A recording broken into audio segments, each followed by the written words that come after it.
Bien, buenos días, estimados estudiantes. Estamos acá para desarrollar nuestra sesión y nuestro tema de hoy es compuestos orgánicos. Dentro de los compuestos orgánicos, lo que nos interesa es los hidrocarburos. ¿Y qué cosa vienen a ser los hidrocarburos? Básicamente, los hidrocarburos son compuestos binarios que están constituidos de carbono e hidrógeno.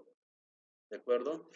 Eh, Como pueden ustedes evidenciar en la diapositiva, los hidrocarburos tienen una clasificación y esa clasificación corresponde a los alifáticos, hidrocarburos alifáticos y los hidrocarburos aromáticos.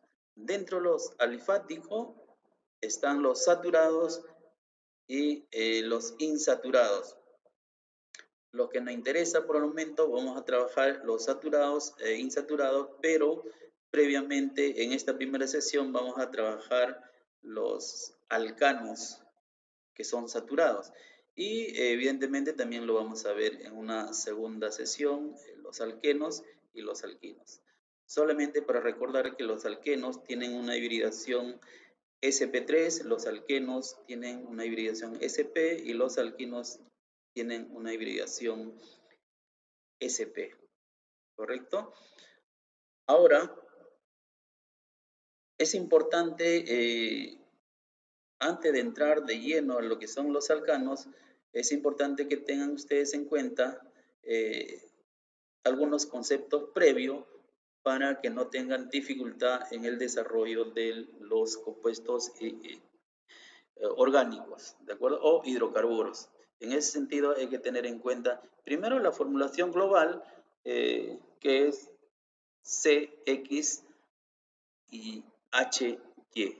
¿Qué significa esta formulación? En el subíndice X significa la cantidad de átomos de carbono que tiene este hidrocarburo y el subíndice de HY también me va a indicar el número de átomos de hidrógeno. ¿Ya? Eso es importante que tengan en cuenta. Ahora, ¿cómo nombrar a un hidrocarburo?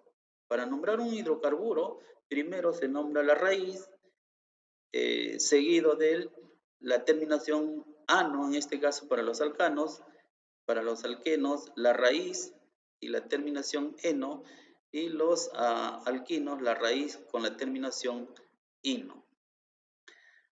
Ahora, veamos también algunas raíces que son utilizadas con frecuencia y es importante que ustedes tengan en cuenta estas raíces. ¿Cómo se va a nombrar estas raíces?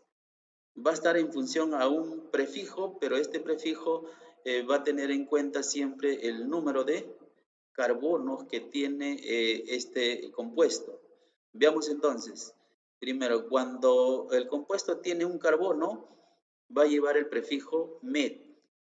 Cuando el compuesto es de 2 carbonos, lleva el prefijo et.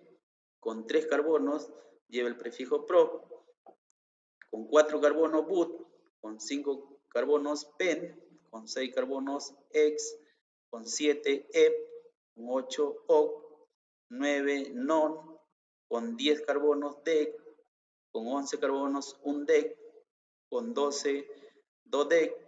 Con 13 tridec, con 15 pentadec, con 20 carbonos eicos, con 21 carbonos uneicos, con 30 carbonos tricón, con 40 carbonos tetracón, con 45 carbonos pentatetracón y con 100 carbonos ec.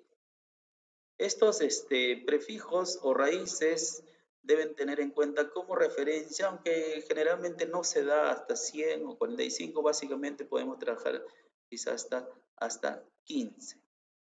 Lo siguiente que deben tener en cuenta ustedes es acerca de los radicales o sustituyentes. Primero, ¿qué cosas son los radicales o sustituyentes?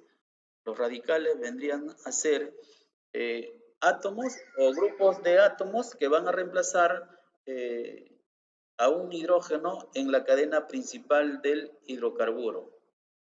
¿Ya?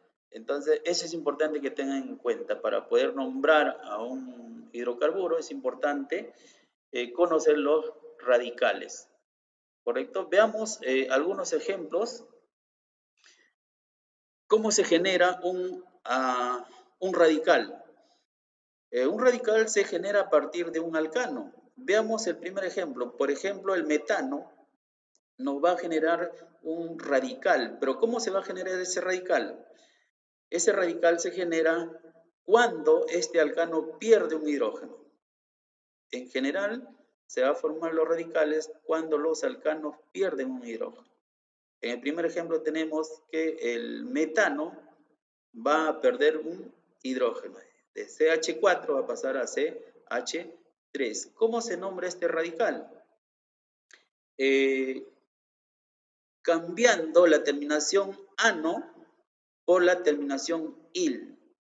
En todos los casos se va a cambiar siempre la terminación ano por la terminación il. Tal es así que en el etano se cambia la terminación ano por la terminación il. En este caso, en el etano tenemos un radical que es el etil. En el caso del propano va a generar también un radical que es el propil. Y finalmente, como ejemplo, tenemos el butano que va a generar un radical butil.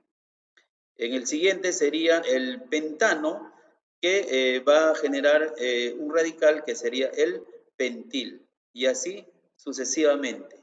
¿De acuerdo? Hasta esta parte es la que quería explicar y que tengan en cuenta estos conceptos para que no tengan ninguna dificultad a la hora de desarrollar la formulación de los hidrocarburos.